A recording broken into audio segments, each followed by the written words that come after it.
Whenever I talk to you, Steve, I'm like blown away by how in the rhythm of your business you are. Finance leaders really struggle with this. The football game's going on and I am the broadcaster. You're just commentating on the business. The expectation is you're playing the game. You're in the field. I'm going to throw at you metrics versus humans. The spreadsheet might be the map of the business, but the terrain can be very different. And just seeing the results of a business doesn't give you necessarily a clear picture of what someone's day-to-day is. Unit economics. Do you feel like they're more tangible when you're closer to the customer? I feel like I actually see where LTV is either created or destroyed because I am the chief escalation person. I think you have an interesting paperweight on your desk. Can you just hold that up? I got my Mac Mini purchased here. The Lovables of the world use HubSpot, right, as their CRM. They didn't vibe code their own CRM.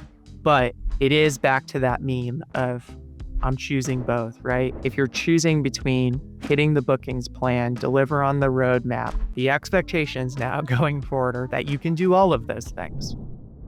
Is this thing on? Yesterday's price is not today's price.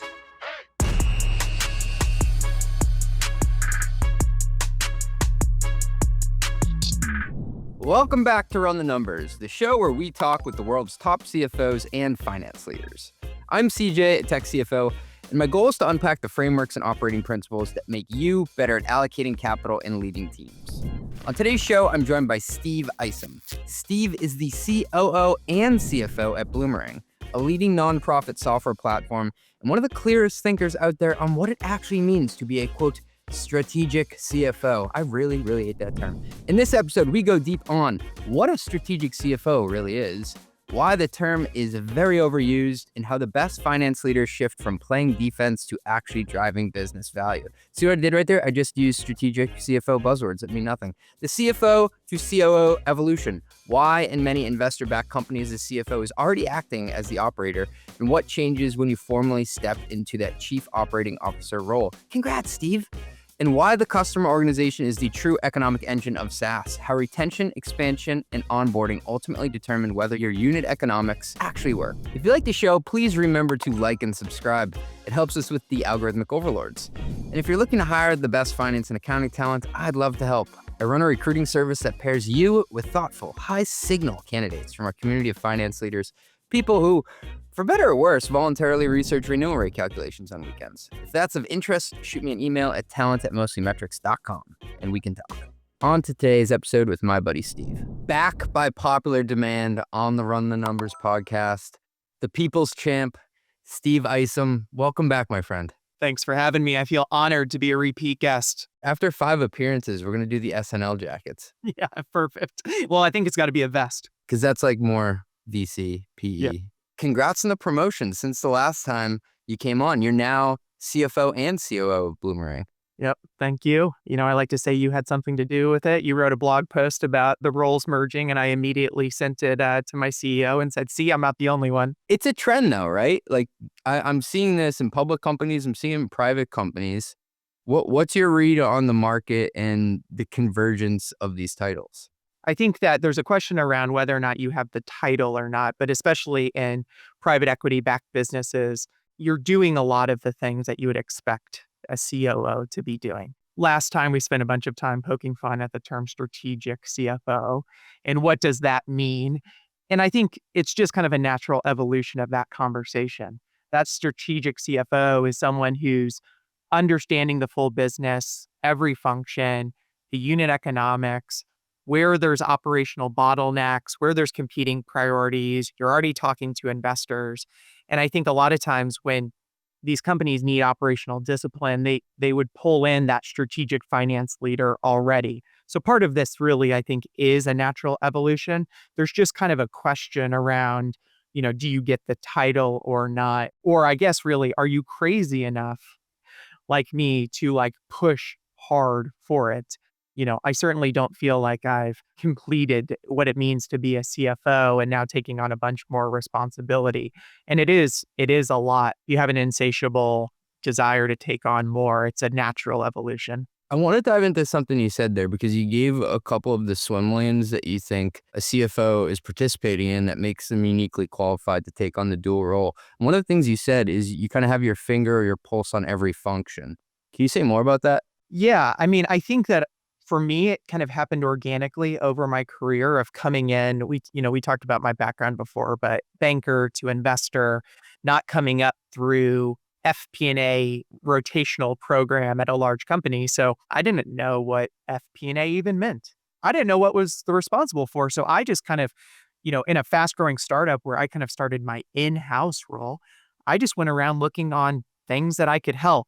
And having been on the investor side and going through diligence and asking questions, I just asked a bunch of questions because I was like, I didn't know better. Found myself talking to product leaders, talking to sales leaders. In early days of companies, it's like, oh, are you proficient in Excel and numbers? Like, that's a lot of the responsibility. And what I found over time, though, is that kind of inadvertently became such a strength to understand how the business was actually working so that it wasn't just black and white numbers on a spreadsheet, right? You could actually talk intelligently about what's going on in the business because you've had the conversations, you have the relationships. The worst thing for a finance leader is like, you hear finance leaders be like, I demand a seat at the table. And it's like, well, man, I like to be invited to the table because I'm helpful as part of the process. So that's kind of the natural evolution there. At Bloomerang, knock on wood, when it was announced that I was taking on the CEO role, no one said like, oh my God, the finance guy. At least they Right. didn't say it out loud. They wrote it to me after reading the newsletter, but yeah, I don't think vocally they said that. The word strategic, we were joking about it last time. I've had more time to reflect on it because it just won't go away from my LinkedIn feed. My working definition of what strategic actually means is helping to make decisions around resource allocation throughout the company using unit economics. I kind of just strung that together on the fly here, but it is what I do think it means to be strategic, to help actually come to make a decision based on what the best, trade-off of dollars is within the company. Have you recalibrated at all on what it means to be strategic in your role now that you're in more of an operational role and you do have that purview of the whole company? I don't hate your definition. I would say that if I'm living in an investor-backed or private equity-backed company specifically, I would probably tie it more closely to just value creation. Understanding from the very beginning whether or not you come in, you're hired by investors or investors are brought on, you need to fundamentally understand what they're underwriting. And it doesn't mean that the underwriting case is the 5-year roadmap for the company. And there are multiple ways to get to the same destination, but you better know where that expected destination is. And I think if you can start to view all decisions and resource constraints in the business through the lens of what you're ultimately after, a super simple way is just like, does this further our progress towards X? Whether you're the strategic CFO or you're the COO with that background, I think you're uniquely positioned to understand the full picture. A lot of times, people that come up from a certain function or operators, they're going to optimize their own function. And I think the role of the strategic leader is to optimize the system. We have the luxury at Bloomerang. We're a high velocity inbound machine. The great thing people always say about SaaS, right, is like, it's just math. SaaS companies are just math. Well, it really becomes a lot of math and a lot of data points in a high velocity machine. So the more that you can think about the business as a system, where it's not heroic sales efforts because we don't close enterprise deals. It's not, one sales rep with a Rolodex. It's really about 100 quota carriers showing up consistently every day. Same thing with the customer experience. We have 25,000 customers. There's no heroics that are going to work, right? There's not going to be, we got one really great CSM. It's unfortunate. It's just like not going to make a dent on the business. So I think that system level thinking is really like the key element to drive the value creation of the business. And in an investor-backed business, that's the most strategic thing you can do. Whenever I talk to you, Steve, I'm like blown away by how in the rhythm of your business you are. Sometimes I talk to CFOs and it just sounds like they're talking like above like their business as if they're lording over it. You're like embedded. You're in the rhythm day to day of it. Yeah, forward deployed finance leader, right? So I think about that a lot. Actually, it probably started just from a point of anxiety, of being afraid of not knowing what's going on. And oftentimes the CFO, is the deliverer of the news. A lot of people are nodding right now saying, I know what he's poking at. Yeah, I mean, listen, my entire career, or probably my entire life, I have been afraid of the person over my shoulder, right? The unicorn person who is doing every single thing that I do, but at a higher level. Whether or not that's a healthy dynamic, you probably need to ask a therapist about that. It has served me incredibly well because I learned a long time ago, like, I don't compare myself to the people that I work with.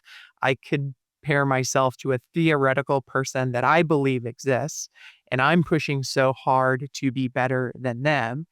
And a lot of times, getting words like positive affirmation, you're like, yeah, whatever. Unless it comes from my CEO, then I'm like, oh my gosh, thank you so much. Like, I can't wait. I can't wait for this time next year. I do think that. And I think that one area where finance leaders really struggle with this point specifically, is I'm telling the news, right? Or the analogy that I've started to use is the football game's going on and I am the broadcaster. I'm telling you what the team is doing. The team struggled in the first half. Two things where you fall down doing that. One is you're just commentating on the business. In an investor-backed business especially, the expectation is you're playing the game. You're in the field. So if anything, it's not the commentator, right? It's the team captain that in halftime in the locker room, you're the one saying, we missed the plan in the first half. I talked to multiple finance leaders who are like, I don't really get into the weeds. I kind of just talk about what happens at a high level. And, sales missed the number. That's on them. And it's like, well, what did you do to help that? How are you leaning in? It's like, well, that's not my job. Well, it depends on what the expectations are. But I think in an investor-backed business, the investors who are longing for the strategic finance leader, they're not expecting you to just be reporting what happens. I think it's one of these things where maybe I landed in a good place. I didn't start necessarily with that in mind. I started more from the anxiety and the fear. And it's like, oh, it's actually served me well. Hey, thanks for listening. We'll be right back after a word from our sponsors. So here's a pattern I keep running into when I talk to finance leaders at fast-growing companies. You've outgrown the spreadsheets. You've probably outgrown your billing tools built in RevRec, but you're not quite at the point where you can throw a 20-person team at the problem either.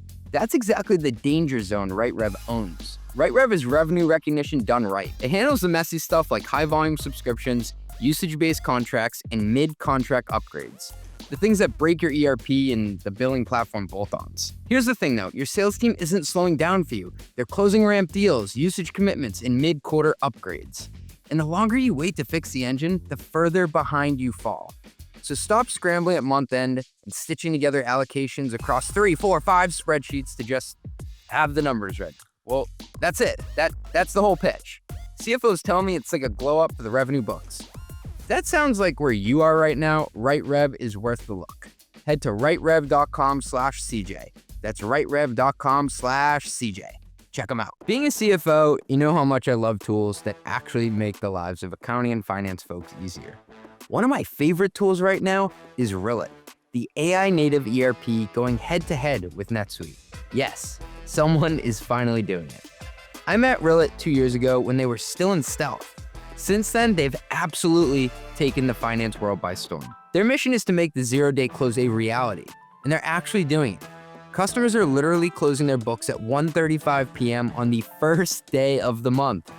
They've got everything you need to scale your business. Complex revenue recognition, native integrations, custom reporting, multi-entity, close management, and much more. They're only a few years in and are already supporting NASDAQ publicly listed companies. Yes. Seriously, if you want to scale your business on an ERP that wasn't built in the 90s, you need to check out Rillet. Book a demo at rillet.com/CJ. Oh, cool, that's me. That's RILLET.com/CJ. RILLET.com/CJ. Tell them I sent you there. Scaling a tech company is thrilling. It's also really, really messy. Just ask anyone who's done it, or anyone who's tried. Better yet, ask EY. They've seen startups at their best and in their most fragile moments. EY knows you don't start a company to burn cycles on regulatory hoops, discounted cash flows, or the fine print of SEC Form S1. Although you probably do know I love myself a good S1 if you've listened to or read my stuff long enough. You can't ignore these things. That's how risk compounds. Kind of like negative interest. What you can do is work with EY from day one. They'll help you get it right early and often, so you can stay in builder mode and keep the trains running on time. EY, shape the future with confidence. Learn more at ey.com/techstartups. That is ey.com/techstartups. Can you speak to being in the rhythm of the business, but then unblocking things that are in front of the team? Because I think part of your role is kind of like a professional fixer. You're going around and helping to clear the path. The number one thing, like one of my favorite pastimes, is killing projects. Really? Say more. I think that this is something that has happened over time as our business has grown. When you're in a small business, call it sub 100 people, it's really easy to know everything that's going on, right? Like you got the small leadership team, the next level down, it's still relatively small. If there's kind of like high value or high caloric work happening, you probably know that's going on. And what I found is as the business, especially at Bloomerang, has grown, there's just things happening several levels down in the business that you might not know. And oftentimes, say it would come to me for review. Hey, we're going to do this, whatever. And it'll be like, why are we doing this at all? Not only am I not supportive of rolling this out, I question why you did it in the first place. I'd come to this belief, and maybe there's a different lens here about does AI change this? But a lot of businesses talk about not having enough capacity in their business. But I think the flip side of that is you can have too much capacity. We're 550 employees but there's about 20 employees that really get the stuff done at a really high quality, high clip. So what we found, especially last year, was these big bodies of work were happening, huge work, huge projects. And then ultimately, it would get prioritized against those 20 people's projects. And then very quickly, you're like, oh, number 7, 8, 9, we're not prioritizing that, but I'm not even sure that the work that was done was worth it in the first place. One of my team members said to me last year, she runs our business transformation office. She runs all the most complex projects at Bloomerang, and she's phenomenal. She has this way of super smiley, nice personality, but saying the most cutting things to you of like, well, CJ, you said last time we talked that you were going to do that by this date, and I see here that you didn't do it. What's going on? And then all of a sudden you feel about 1 inch tall and you're like, I'm so sorry, Evie, you're right. She goes, hey, can I give you some feedback? I said, yeah, absolutely. She goes, I love how you can kind of come in and cut the project down, provide clarity. I really need you to be able to do that earlier in the process before people burn a bunch of cycles on it. And so it's like this idea of fake capacity. But listen, there's so much that can go on in the business and we will fill all allotted time. But back to the earlier point, if it's not advancing the strategic priorities of the business, which should be closely aligned to whatever value creation plan there is, then it's probably a distraction. And activity doesn't equal impact. It's certainly easy to say like, we're busy, and we wear it as like a badge of honor to show like, look at all this activity that's happening. But if you find yourself in a board meeting presenting out in the enterprise space, right? You're like, hey, how's the pipeline look? Well, not good, but we're doing a lot of meetings. No one cares, right? So you just take that through all of the work and basically say, activity isn't an important driver. And in fact, there's probably some value in creating some space for people to think a little bit more as opposed to just going from one thing to the next. Have you always been good at shutting down things that shouldn't be taking up bandwidth? Or do you remember a project maybe that you let go on too long and it still nags at you?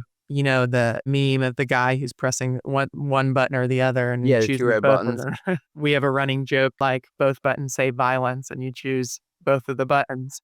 Especially when you're in a senior role, it's inevitably going to get to you.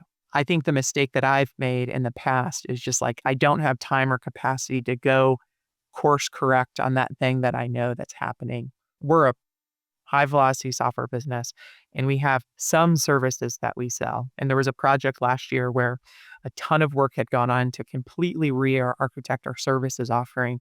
Step one, it was done with the wrong assumption. And that wrong assumption is we wanted to grow our services business. And I kind of knew that the work was happening and I knew it was burning cycles. And then I started hearing people that reported to me that were like, hey, I'm stuck in this meeting and it's a Friday at 4:00 and we're talking, is this even important? And that's the project that ultimately I killed. And then I got feedback from one of my team members that says, hey, thank you so much. I would have loved for you to do that 2 months earlier. I would say that I am more hyper aware of those type of things that are happening in the business and try to intervene quicker. Whether or not that's a scalable strategy, I'll tell you in 12. I'll tell you in 12 months. Steve, talk to me about the customer org and what role you now play in it.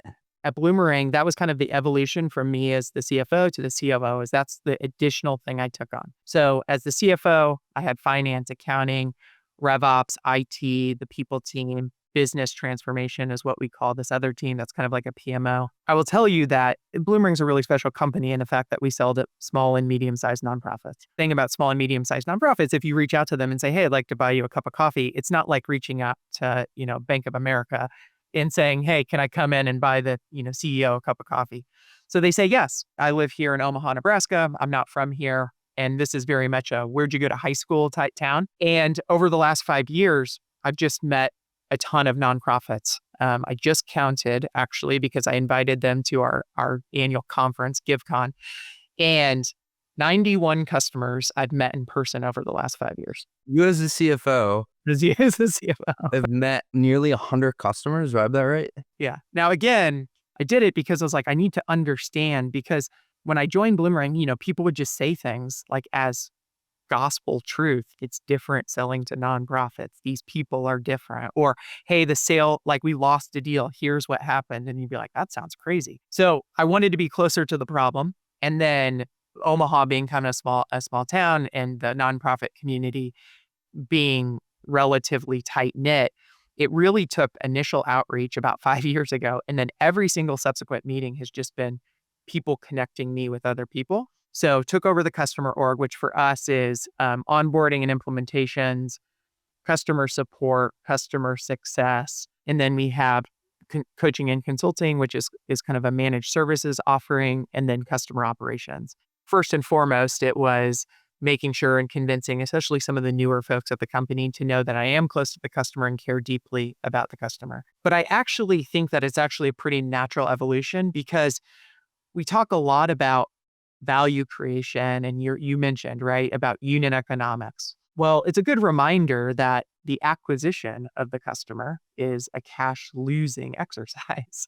We all know about the J curve within SaaS companies, and that you're in that negative trough to start, and that all of the lifetime value happens post sale, whether it's retention, expansion, making sure the customers got onboarded correctly, owning kind of net retention and LTV to CAC is like, it is this natural evolution. We know as CFOs, right, our job is to really understand that economic engine. Like, how do we make money on a customer? And so much of that value creation, so much of that economic engine actually sits post-sale in the customer org. The only difference with Bloomerang is the upsell motion that sits within our sales team. We've explicitly split out sellers selling you more product and CSMs who are more about adoption and usage. The acquisition motion obviously gets all the attention, and it makes sense, right? It is hard to go out there and acquire new customers, but the real compounding in a SaaS business happens after that sale. So it's been kind of this really cool natural evolution. It's been a lot. I will tell you, and it's like, you need to put this as a disclaimer in this episode. Last time we talked, felt really confident. It's like, hey, I've done all of these things. We're in month 3 here of me in this role, which puts me in an unnatural, uncomfortable position talking about it. But these are the areas that I'm really focused on, and we're making a lot of progress already, is really understanding, at the customer level, where that value is created for the business. So customer org, just to play it back to, it owns retention, expansion, onboarding success, customer experience, and therefore lifetime value. Which of those, Steve, do you feel the most naked and still learning? Customer success, enterprise software, CSM, TSM, it all makes sense, right? It's, hey, we're going to go on site, we're going to do QBRs. Oh, I love a good QBR. Right? It's like, yeah, all of our vendors, right? Hey, we want to come do a QBR. And you're like, I don't want you to do a QBR. And then, some people have said, hey, maybe customer success. I think you've written in quite a bit about this, but post ZERP world, right? Like, does customer success even exist, right? The Frank Slurmans of the world, right? I think for us specifically, it makes a lot of sense to have a dedicated function who's really just trying to help the customer. Now, for us, given the amount of customers we do pretty ruthless segmentation and really focus on the largest customers. And even then, we're trying to find value add to those kind of on a one-to-many basis as opposed to one-to-one. And also in a world where I'm busy. I don't want to do a 60-minute QBR with my CSM, even if you just want to help. And I think the one super interesting thing about our business is, people say, oh, it's like you're selling to SMB. We get it. Their customers aren't technologically sophisticated. And it's true. Our customers tend to not be, but it's not because they're SMBs. It's because managing their CRM and managing their online donations is actually not core to what they're doing. I live in Salesforce because our business sells software. Salesforce tells me how much software we sold. A nonprofit, let's say you're a food pantry, you're distributing food in the community. Your CRM does not tell you how much food you distributed in the community. I've never thought about it that way. I feel actually kind of silly for never breaking it down that way for non-software selling companies. Yeah, so it's like, well, wait a second. Yeah, this is important to me. I need to raise money. I need to manage my donors. But it is administrative and it's not program based. It's not the value. And that's something that honestly, CJ, I never would have put together if I didn't talk to customers and meet them in person, because the amount of times that I felt like such an idiot by sitting down at a Starbucks and being like, hey, did you see the new feature we rolled out? And them looking at me and they're a super happy customer right in our ICP. And they say, what? Did you send an email about that? It was a super humbling exercise of understanding that, yes, system of record, it is where the funds flow, but you also don't think about us a lot. I run a dog shelter, sir. Yeah, exactly. Would you like to come in and walk some of the dogs? That's a more interesting conversation than you just rolled out automations in your product. It is like such a humbling thing to think about, though, because I've thought about times in my life with whatever we're selling. Like I work at a backup and recovery company, and we're like, did you see the new automation we have and how we can back up your data? And they're like, dude, that is like legitimately the last thing I would have been thinking about. But thank you for bringing it up. I'm glad you're on it. And the thing is, too, for us, it's just more episodic about when it matters, right? So really for us, it's about being there when the customer does need us, understanding that they don't always need us. Now, for us, there's passive usage that's happening all the time. Customers' recurring donations are flowing. Listen, if that didn't work, that's a problem. So it's not to say that what we're doing isn't important. It's just understanding end of year campaign or big gala or big auction. Those are the moments that spike where we're front and center in their life. That's been just something that living in spreadsheets, living in the financial model, reporting the news, I never would have put that together because I would just be thinking, we're the system of record. We're the core operating system of this organization. And it wasn't until I got humbled a few times that I learned very quickly that it's like, okay, I think about you a lot more than you think about me. Well, I think what you're also describing is you're understanding the components of LTV to CAC within the customer lifecycle and within the compelling events that create the purchases, rather than just doing a simple numerator denominator output. Yeah, exactly right. Hey, thanks for listening. We'll be right back after a word from our sponsors. Let me ask you something. If your board wants financials, would you be certain you're not wasting money on SaaS? Or if a major renewal hits, would you know if you're paying a fair price? Your vendors would see thousands of deals per year, but most finance and procurement teams see one deal at a time. That's a tough way to negotiate. Spendhound fixes that intelligence gap. It's one place to track all your software spend and gives you pricing benchmarks across more than 10,000 SaaS and AI vendors. And it's based on real spend data from over 8,000 companies. Spendhound connects to your financial systems and shows every software dollar you're spending. Contracts, renewal dates, overlapping tools. Nothing quietly auto-renews, and you don't pay twice for duplicate tools. Spendhound is the #1 rated SaaS spend management platform on G2. It's trusted by teams at ZoomInfo, Hootsuite, and Kit. Free forever, wow, for SMB and only $10,000 per year for enterprise with $150,000 savings guaranteed. If you want to stop negotiating blind, go to spendhound.com. That is spendhound.com, trusted by over 1,000 finance ops and procurement teams. If you're paying for A-level finance talent, they shouldn't be doing B-level tasks. CFO time is expensive. Senior finance hires are wicked expensive. And yet, in many companies, highly paid operators still spend hours reviewing expenses, chasing receipts, and reconciling systems that should already be automated. That's where Brex comes in. Brex is an intelligent finance platform that combines corporate cards with built-in expense management and AI agents that automate the repetitive work finance teams usually handle manually. Transactions are categorized automatically. Receipts are matched. Policies are enforced in real time. Reconciliation just runs in the background. So instead of adding admin as you grow, you increase output per finance hire. Brex is already automating hundreds of thousands of hours of manual finance work every month across 35,000 companies, including Anthropic, Coinbase, and DoorDash. If you want your finance team focused on performance instead of paperwork, check out brex.com/metrics. That is brex.com/metrics.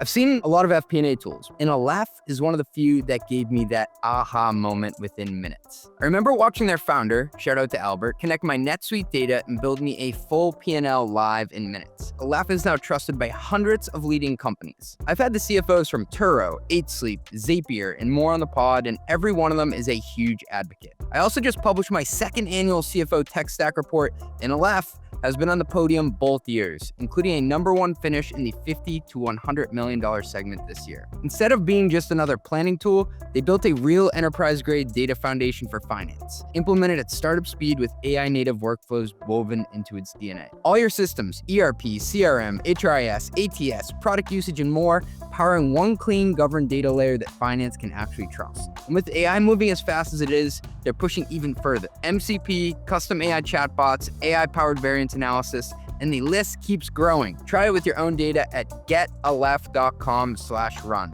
That is GETALEPH.com/run. Tell them CJ sent you. Steve, I also want to talk about kind of the advantage of a CFO running operations, because some people may come at it like, all right, now it's turning into a control and governance function. What's your take on the CFO being more involved in the systems and the incentives and just the day-to-day of the org rather than having a 30,000-foot view? When my role changed at the beginning of the year, my CEO and my dad said the same thing to me. And they said, you now have a real job. My dad's been a COO his entire career, has run operations, and he's always talked begrudgingly, right, about the finance people, right? Basically describing exactly what you said. Of 30,000 feet, they don't understand it. He's done multi-unit retail, so it's literally large systems, right? Low tickets, large size. It's literally about the system. As I kind of grew in my career, when I was on Wall Street, he definitely talked about me as just a finance guy. And then, as I went to an investor, he's like, oh, all investors are the same. Then I started working for a company, and then it became like, oh, well, you're a different kind of finance person. And honestly, non sequitur here, I always was obsessed with like my dad and understanding what his business was doing. We talk about being afraid of the one over your shoulder. It didn't start in my professional career. When I was in high school, in my bedroom, I didn't have sports posters.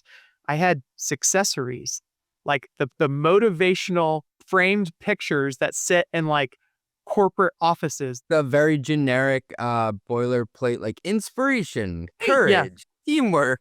Yeah. Excellence. And so for me, I think this extension of strategic CFO, it's not about governance and saying no to a bunch of things, but it's actually system level thinking, understanding that a lot of time it's about incentives. What are the trade-offs? What are the unit economics that we need on these specific deals? And I just think that, obviously I've been pushing for this. This is something I believed. But if I'm talking about, someone who maybe came up from the sales and they ultimately become the COO, I think there's a tendency of like, how do I make the department successful as opposed to how do I make the entire machine perform?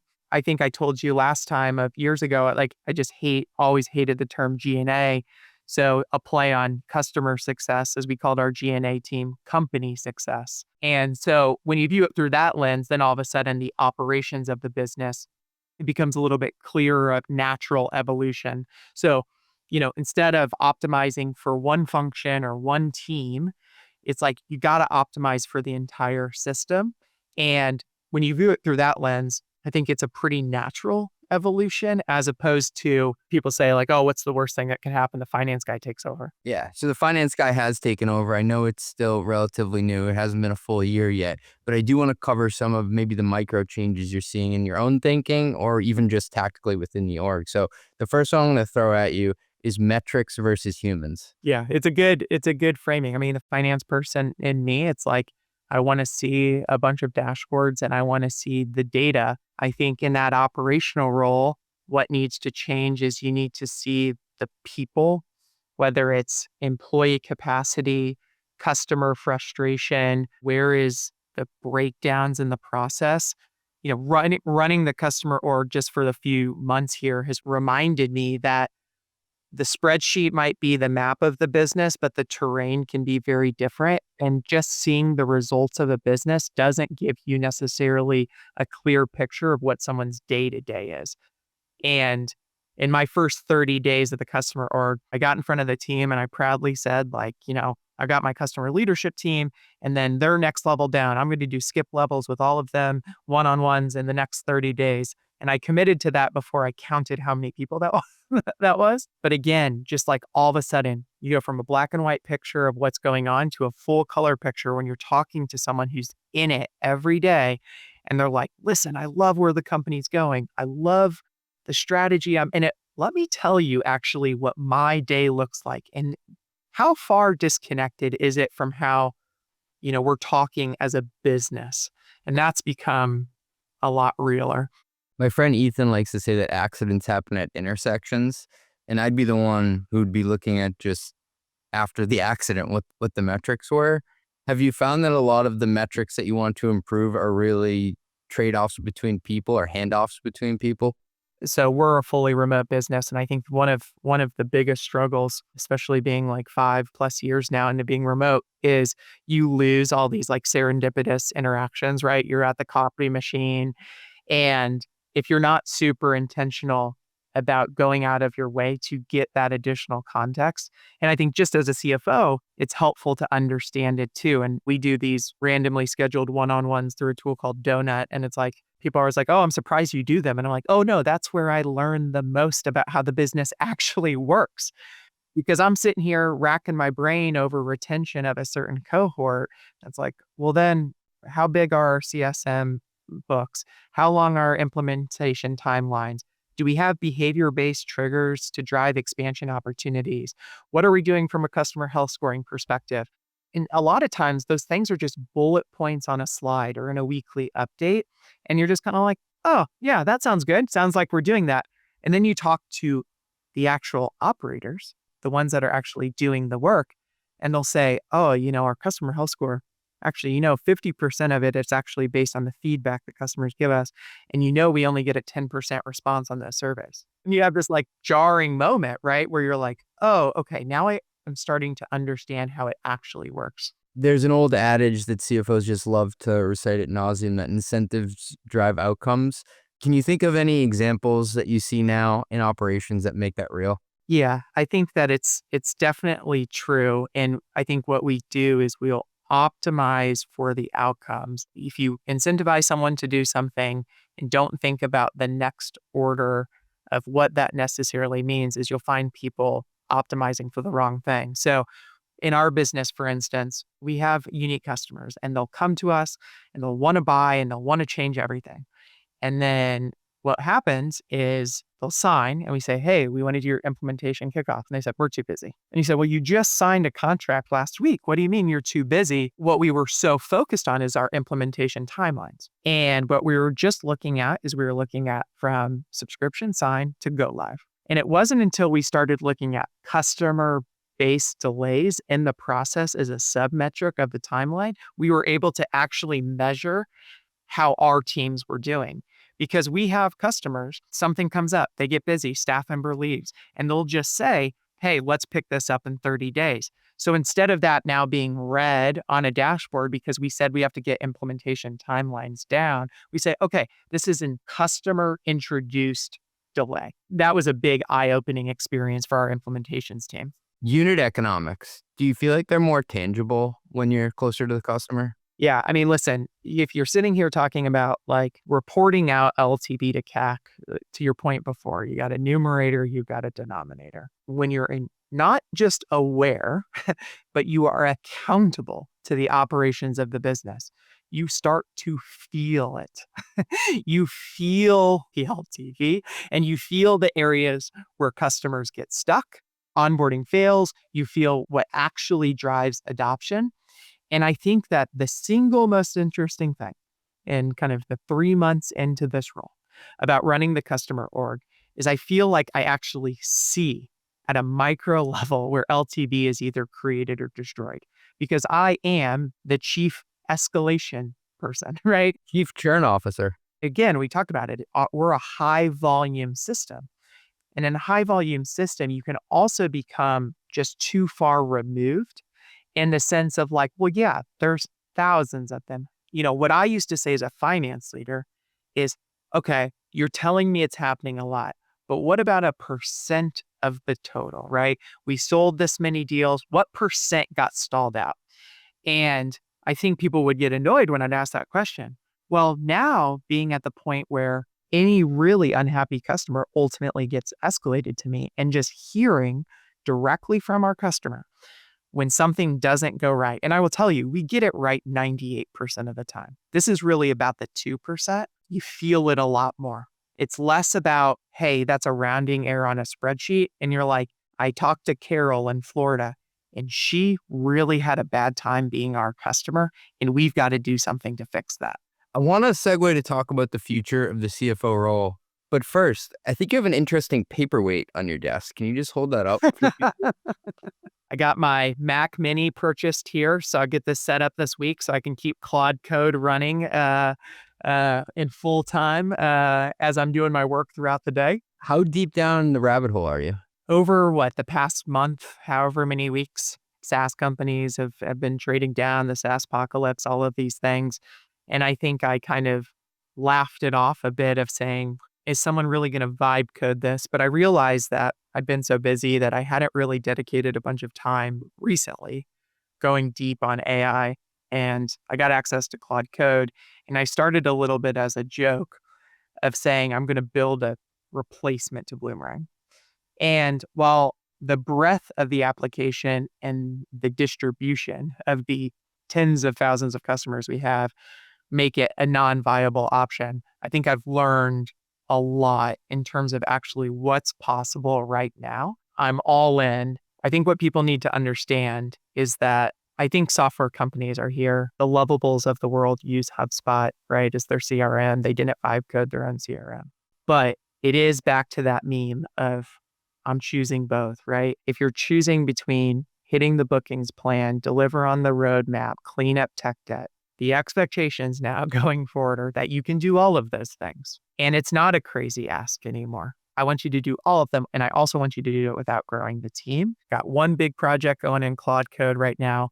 And then I've got 4 kids, and 3 of my kids, each one of them on the weekends, we've each built an app on Replit to just show them what's possible. I don't know if that's good parenting or not, but they love it. And it's better than just like watching YouTube, I think. So my 10-year-old now knows how to use Replit and knows what's possible. It's just moving so fast that for me, again, back to the original point of who's the person doing it better than me? Who's the person trying harder?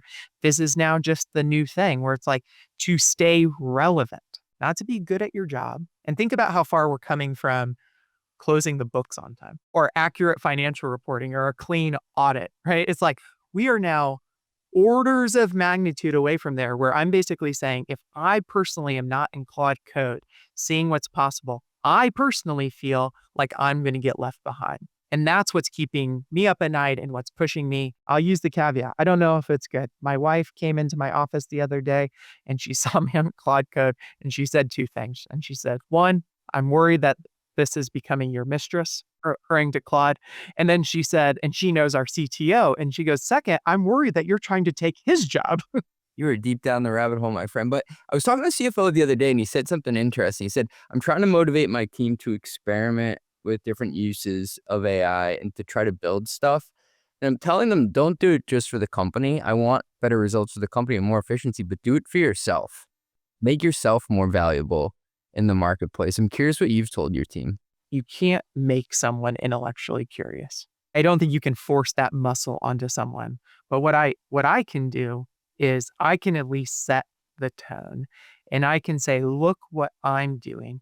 And I think that there's probably at least some pocket of people that take that as, hey, if he's doing it, if he's carved off the time to do it, I probably need to.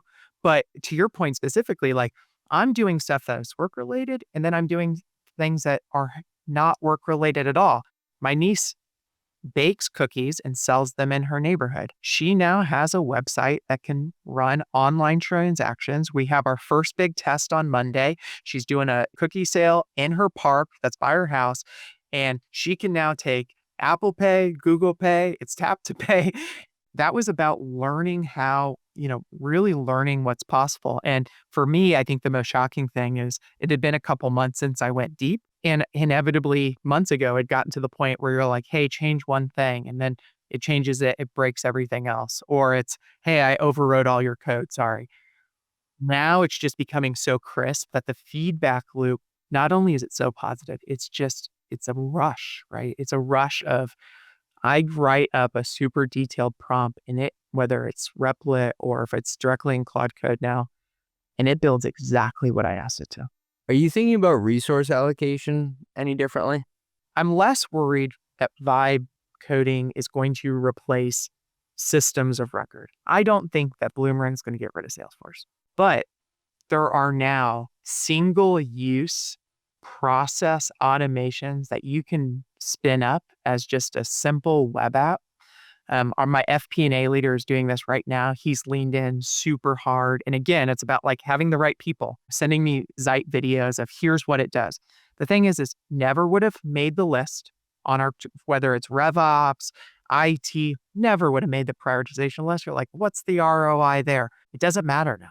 It's like, oh no, I can do that and I can do it so fast. So I definitely think it's not, you're going to build an army of people. It's probably not buying a whole bunch of new tools. And it's instead giving you the power to solve individual pain points that you have.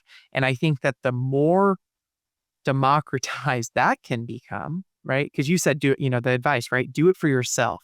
If you can automate parts of your job, I think that's the upside. I think the downside, I don't think that there's a nirvana state where you become so much more efficient that now you're taking 3-hour lunch breaks.